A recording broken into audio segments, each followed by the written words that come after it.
This is RangerBestTower. You may be familiar with him from a previous video, but today he's doing something different.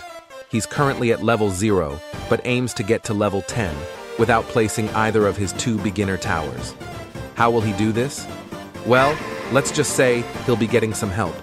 This team will be carrying him, but we only have 1 hour to do it. With that, let's begin. After some chaotic strategizing, we joined the game and chose chessboard. We decided to play on Molten, and RangerBestTower quickly went AFK. I began to farm aggressively, as the early defense we had was impeccable, thanks to Mari, our strategizer. My farming was progressing quite well, and so was Reds's, our other teammate. The following waves were demolished with ease. My greeting was also progressing quite well. We later got a commander down, and an Eclipse commander no less. Unfortunately, since we were on an old map, we had to deal with RNG. We began placing jesters for their poison ability, which was a great help. It ultimately allowed us to absolutely delete the slow boss.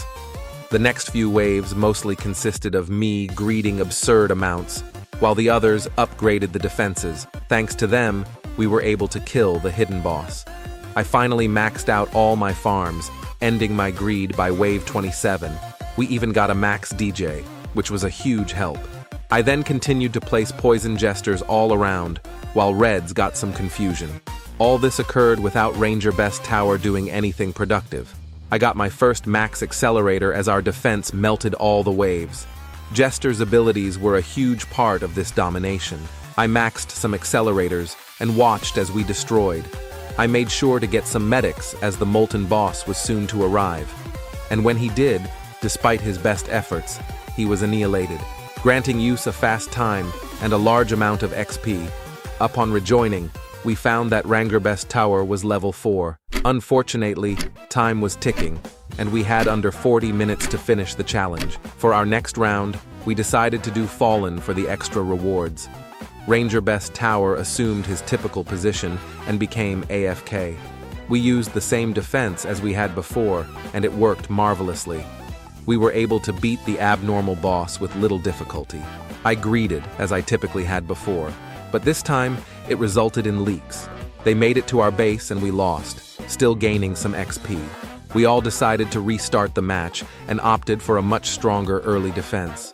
All while RangerBestTower kept goofing off on the sides. We did have some minor leaks, but I just farmed my worries away. We got a Cryomancer placed down this time, which helped to slow down the enemies. We did have some small, unimportant leaks, but we just placed some accelerators to take care of it. RangerBestTower began to dance to help Team Morale, even despite the constant flow of leaks we had. As our defense progressed, we were able to put a stop to them and watch the enemies perish. But just as it hit wave 30, Reds disconnected, which would be a huge problem in the long run. Luckily, thanks to Jester and Cryo's stalling, we were able to kill the tank.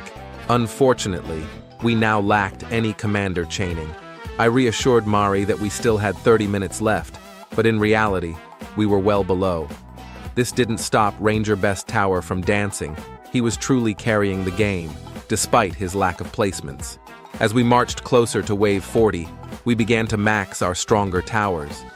It wasn't long before the Fallen King had arrived. I used the medic ability when needed, as the jesters kept the Fallen King in range of our maxed accelerators. Eventually, he fell, rewarding us with a decent time and reward.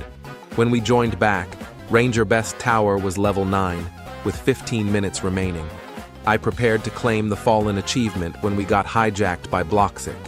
We all set up around RangerBestTower as he opened the menu and claimed his badge. This left him at level 12, far ahead of what I'd expected. Anyway, that's it for this video. Subscribe if you enjoyed it and like to see RangerBestTower return.